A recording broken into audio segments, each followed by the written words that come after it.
और अब आपको बताएं, सानिया साहिवाल के मुतासरीन का मॉल रोड लाहौर पर एहतजाज। वजीर आजम का जुडिशल कमीशन बनाने का वादा पूरा नहीं हुआ। इमदादी रकम मिली, मकतूल खलील की फैमिली का शिकवा। मुजाहिरीन का बच्चों की परवरिश के लिए इमदादी रकम के अकाउंट में मुंतकली का भी मुतालबा।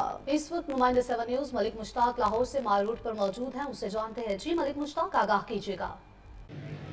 जी बिल्कुल, मैं मौजूद हूँ लाहौर माल रोड पर बिलमुकाबल पंजाब असम्बली। आज सुबह से सानिया साहिवाल के लवाहिकीन यहाँ पर सरापा एहतजाज हैं।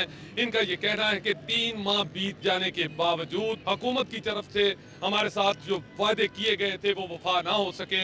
आज वो यतीम छोटे छोटे बच्चे यहाँ पर मौजूद हैं जो उस सानिया में बच गए थे, वो भी इनके साथ हैं और वो बाजू उठाए हुकूमत को सिर्फ यही कह रहे हैं कि हमें इंसाफ चाहिए। आइए बात करते हैं जमील साहब से। जमील साहब बताएं, क्या मुतालबात हैं आपके? मुतालबात हमारे 3 मुतालबात हैं जो हमने वज़ीर आज़म को बताए थे। वज़ीर आज़म ने हुक्म दिया था कि इनके तीनों मुतालबात पूरे किए जाएँ। पहला मुतालबा ये था कि हमारा जुडिशल कमीशन बनाया जाए, और दूसरा ये था कि हमारा जो केस है साहिवाल वो लाहौर ट्रांसफ़र किया जाए। तीसरा ये था जो हमारे खिलाफ झूठी FIR काटी है दहशतगर्दी की, वो खारिज की जाए। लेकिन इन 3 मुतालबों में से अभी तक कोई मुतालबा भी पूरा नहीं हुआ। मुतालबा तो वही है जो बड़े भाई ने बताए हैं।